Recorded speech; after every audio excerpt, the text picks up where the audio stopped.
Hey, it's Chris here. In this video, I'd like to talk a little bit about why evangelicals who dislike Trump won't be voting for Biden in the election. I think it's an important discussion to have, and I'd like to really talk to Democrats about this, and I'd like to hopefully see maybe some of this get around more so people can have a better understanding about what's happening in the evangelical community. According to the statistics, there are about 25% of American voters that are evangelicals. As a block, that's larger than the numbers I've last seen for African Americans or Hispanics or people that are pro-LGBTQ and others. So there is a big block, and by and large, 85% of them are going to vote Republican in the fall, and they're going to vote Republican no matter what. It doesn't matter what kind of message people get through about Donald Trump. We can talk about his dementia, early signs. We can talk about how he has a pathology and behaves like a cult leader. We can talk about the dangers of autocracy under him. We can talk about the hypocrisy of evangelical leaders in supporting him and how he's damaging the Christian faith. And all those things could be true. And many evangelicals could acknowledge that Donald Trump is a disaster, but at the same time, they're going to vote Republican and thus vote for him instead of for Biden and the Democrats. And I want to explain honestly to Democrats why that is, why even I, as an evangelical pastor, as I talk about these issues, I'm also not only an ambassador of Jesus Christ, adopted son of God, living as a citizen in God's kingdom, and all those things that the Bible talks about who I am in Christ. The other reality is I, earthly wise, I am a citizen of the United States. I was born and raised here. And as part of the evangelical tradition, I find it very, very hard to vote for Biden. I've talked about voting third party. People have talked in comments here about maybe not voting at all. And a lot of people that are saying the solution to stopping Donald Trump and the possible dictatorship and his cult leader tactics and all those negative things is to vote for Biden. And why does that create such an emotional struggle? And so I do want to talk about that a little bit here in this video. To understand some of these things is to really having to understand what's been happening over the last 40 years, because Donald Trump was not created in a vacuum. Donald Trump actually was smart enough and wise enough and cunning enough to realize that he could capitalize on something that had been building for decades and ride that to the White House and to ride that back to the White House. And he is using the evangelical community for his own purposes. It's blatantly obvious, but he is capitalizing on something that was brewing for many, many, many years. And want to go back to the late 80s at the advent of conservative talk radio, in particular, Rush Limbaugh. Rush Limbaugh really captured the evangelical community because he spoke to them as someone who supported and understood them and didn't despise them. And not only that, he affirmed many beliefs that were coming out of like the moral majority and things like that. And he said, hey, I'm with you. And part of what Rush Limbaugh did that was so powerful in the evangelical community was he basically brought in his political brand and kind of fused it, his conservatism, and confused it with evangelical Christian beliefs. So that was hard to distinguish the two. And then he began to say anybody that didn't buy into this kind of belief system were rhinos, Republican in name only. They couldn't be trusted. And he began to say, this is the way.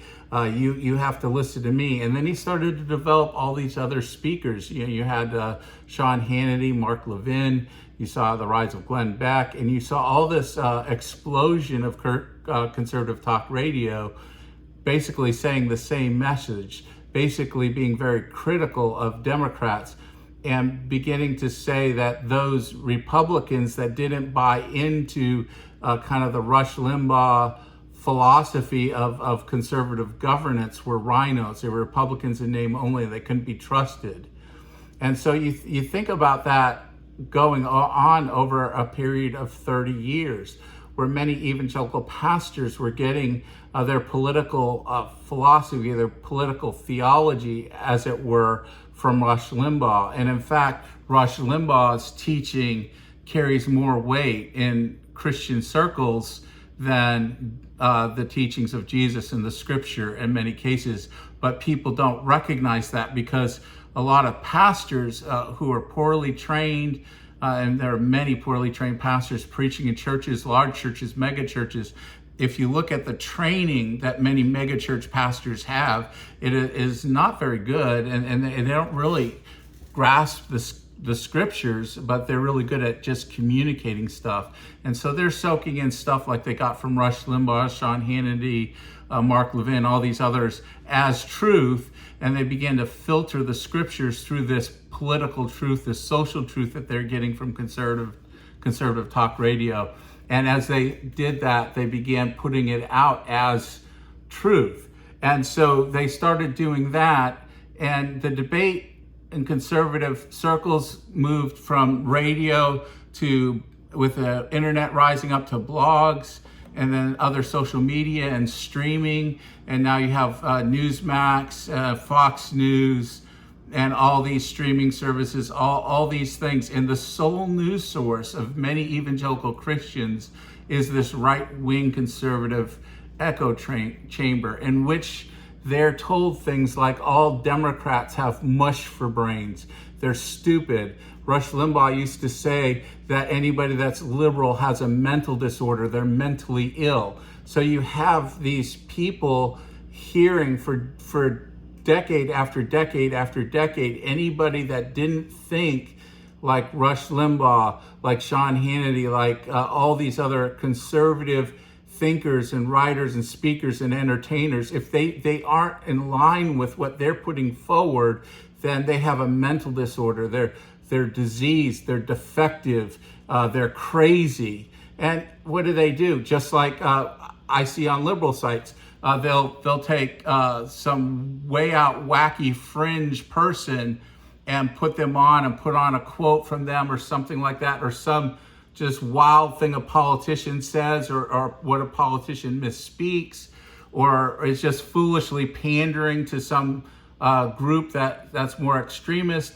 They'll put that on, and then they'll say, see, this is mainstream. Not that this is what this one person said or this fringe group believes, but they'll take all these fringe, all these shock statements and just say, look, this is what Democrats believe, and mainstream the fringe of Democrats. So things that you might not believe as a Democrat, things that aren't really something you're zealous to fight for, that you would see is extreme and foolish, and you'd say, I wish people wouldn't say that.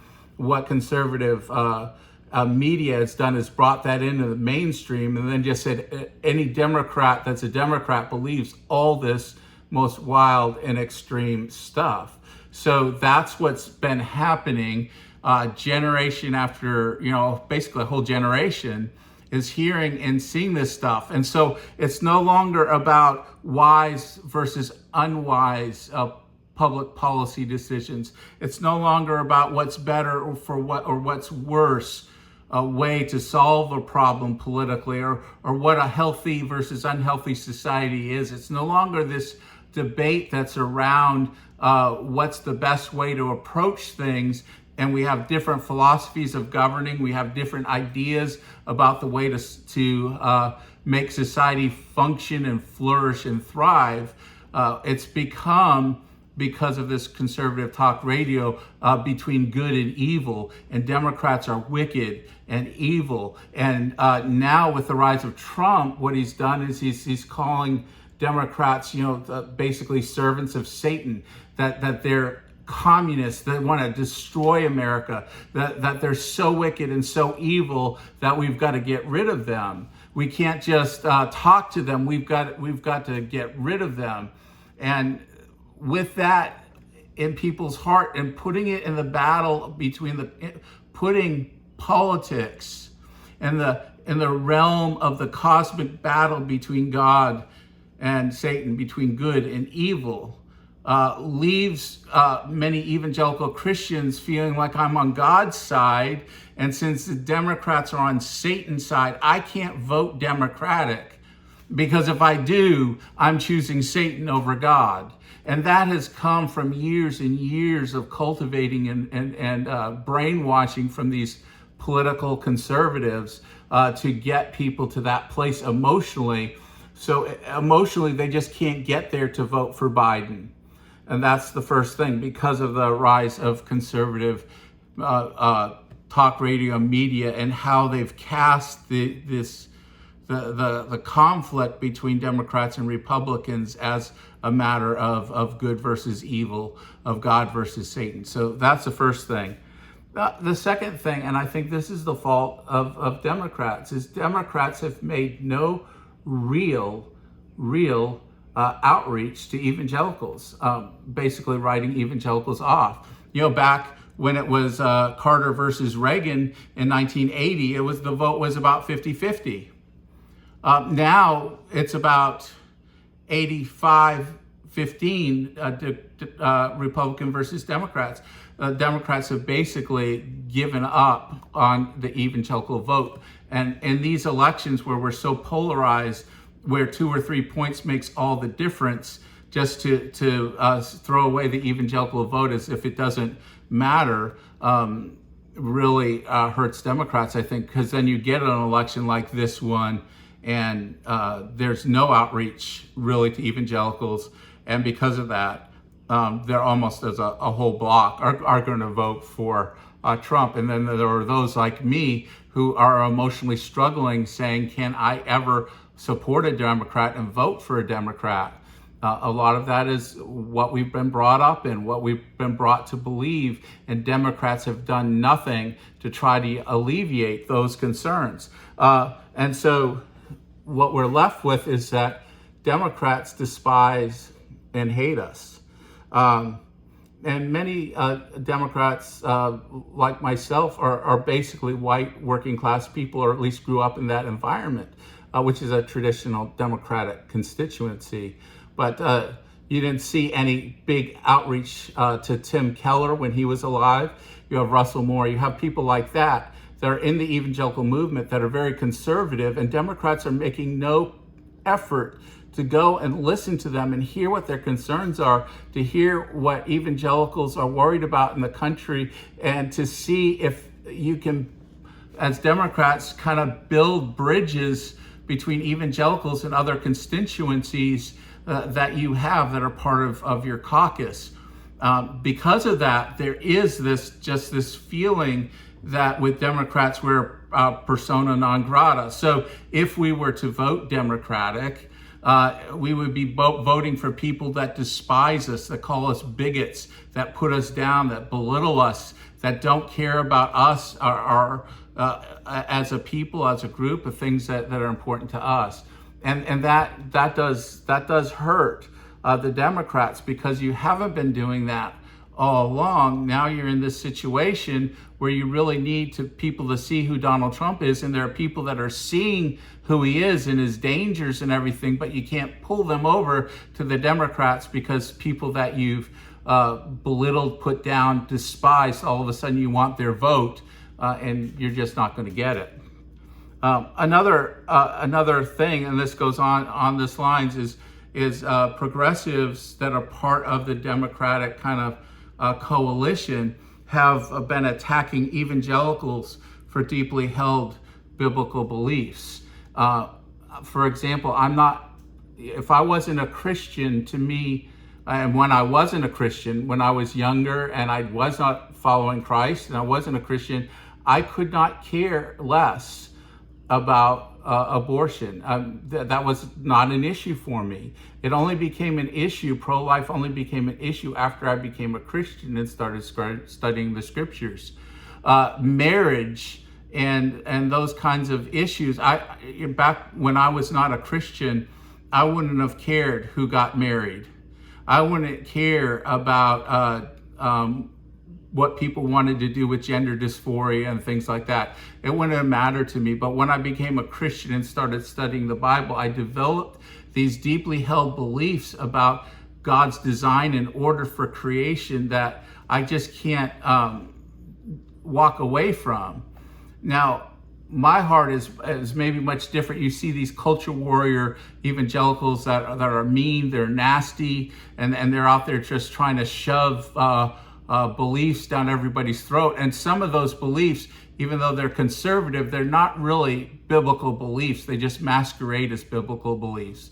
But the reality is there are real struggles that we face when there is no value to who we are and our beliefs and our convictions.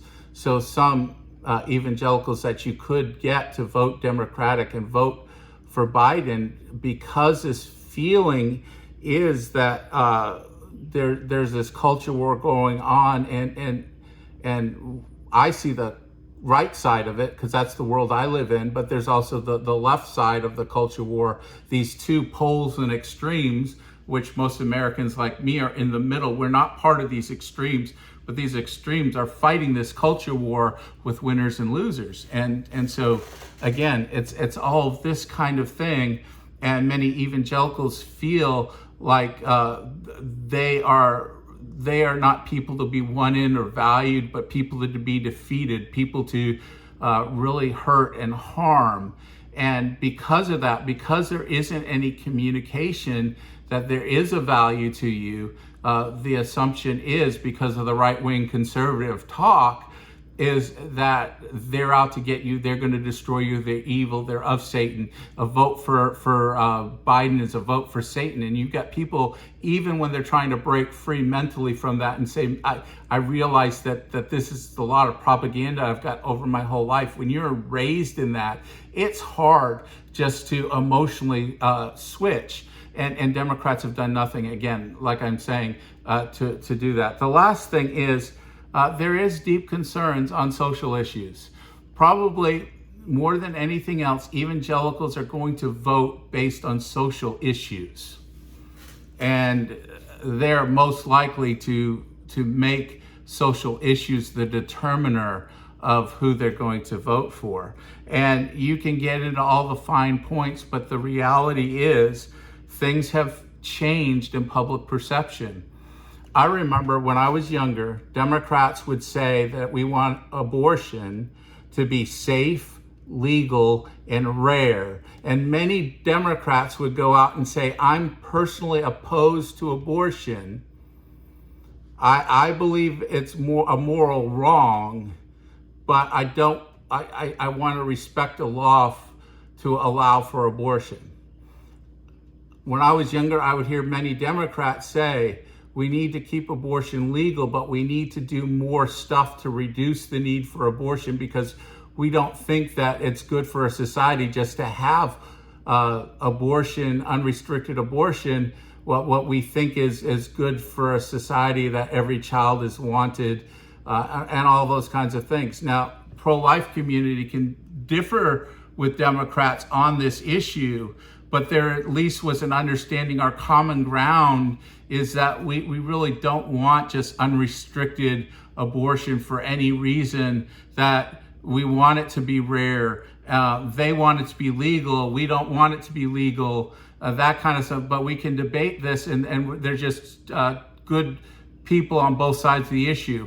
What's happened is all that talk about it being rare, and, you know, as a society, we need to make sure that we look at abortion legally through eyes of balancing rights. For example, once the fetus is viable in the womb, one would think that if that child would choose to live, if the child had a voice and there was a court hearing and the mother saying, I want to terminate this pregnancy, that the presumption on the other side is the child in the womb would be saying, no, let me be born, give me up for adoption, let me be born. And then there becomes who chooses at different points in the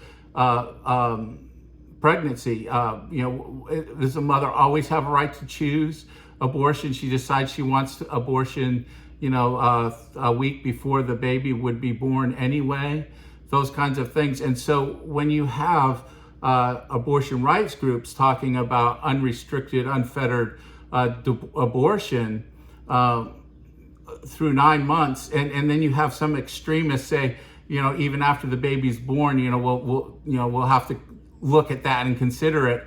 No, that's infanticide, that's murder. But again, you take these extremes, and then what the right wing does is say that's what normal Democrats want. Normal Democrats want there to be unrestricted, for any reason, abortion all the way up through the day of birth, and after the birth, the decision about whether the child lives or dies. And taking all that and making that seem mainstream when it's not doesn't do any good. But the thing is you don't hear Democrats talking about how is abortion to be regulated. Those of us in the evangelical community know that you want abortion to be legal, but do you still want it to be rare? Is there any reasonable restrictions on abortion? And most Democrats say all that extreme stuff is crazy, yet there's no voices saying late-term abortion is a significant issue. I know it's only 1% of abortions come in late term, but still, it's those kinds of talk, that kind of talk that makes a lot of evangelicals very nervous. And because of that, because of these kind of social issues. Another one, for example, that I hear a lot in the evangelical community is this idea of the of gender dysphoria and how to deal with that among minor children. And many are, especially since there are many voices that have went through transitions as minors, saying we regret surgically altering our bodies. As we grew and as we matured, we realized that our dysphoria could have been resolved in a different way. And the perception, again, out there, again, part of it's right-wing media, but part of it is those on the progressive side aren't being very clear, is what do you do with minors who have dysphoria and surgical alterations? How do we deal with these kinds of things as a society? What are you in favor of? And most of us, evangelicals, I would say probably almost universally, are saying we understand that there's an issue. Most of us with gender dysphoria, we understand that nature versus nurture, that not everybody is going to be born with this strong heterosexual desire. Now, there's debate in the evangelical community whether it's all nurture or all nature, or a combination of nature and nurture. And I get that, and that's being debated in our circles. But the reality is that there is concern about what do we do when a child experiences some gender dysphoria and is not sure how they want to live their lives. And do we wait? And most of us in the evangelical community are saying the child needs to wait until they're an adult. And many of us are deeply concerned of what happens if we have a child who's 8, 9, 10 years old and is experiencing gender dysphoria, and somebody in the schools or something says, you know what, you can go against your parents and we'll tell you how you can get surgical alteration.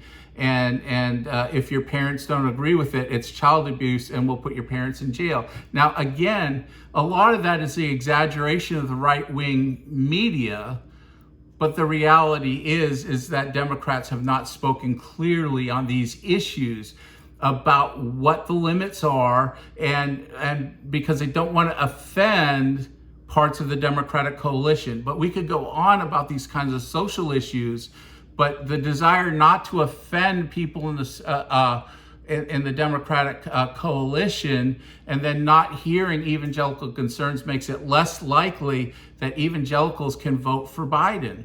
And that's something that Democrats have to come to terms with. Are we going to be a country in the United States that is center right, center left, or are we going to let the extremes from the right or left dictate policy? And right now, more and more people like me, we see no moderate Democrats and we see no moderate Republicans, and that's what we want.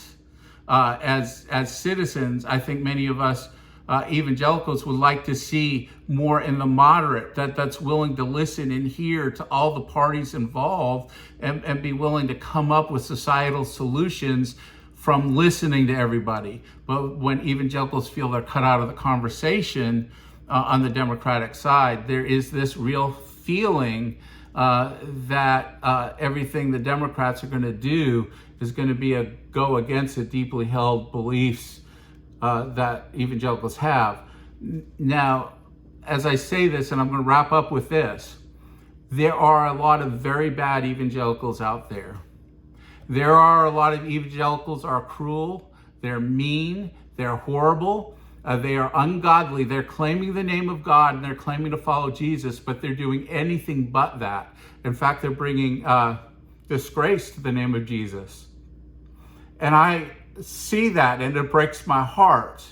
But again, as Democrats, if you're always responding to this extreme in the evangelical community and not listening to those of us who are not part of that extreme, you're not going to make any headway. And I think maybe this election will open eyes to the importance of Democrats really reaching out to people in the evangelical community and not just leaving them for Republicans, because what you get if you do that is somebody like Donald Trump. Something to think about, Democrat friends. Thank you. Take care.